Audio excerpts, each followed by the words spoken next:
Hello. तुमने आने से पहले बताया क्यों नहीं मुझे? मैं तुमसे मिलने नहीं आई थी अली, करीम अंकल से मिलने आई थी मैं यहाँ। करीम अंकल से? हाँ, अब क्योंकि मैं इसी खानदान का हिस्सा हूँ तो उन्होंने मुझसे कहा कि मैं उन्हें इसी नाम से पुकारूं।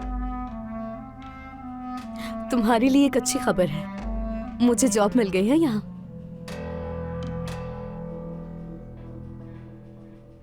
और वैसे भी शादी के जोड़े तो मैं तुम्हारे साथ देखना चाहती हूँ बैरन, ताकि तुम मेरी थोड़ी मदद कर सको।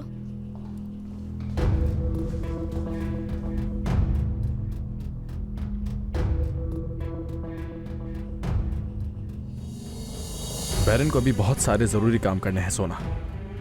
वाकई में? ठीक है, अब तो मैं इसी ऑफिस में काम करूंगी तो हमारी मुलाकात होती रहेगी। ये ड्रेसेस मैं बाद में देख लूंगी। चलो यहाँ से। खुदा हाफिज बैरन।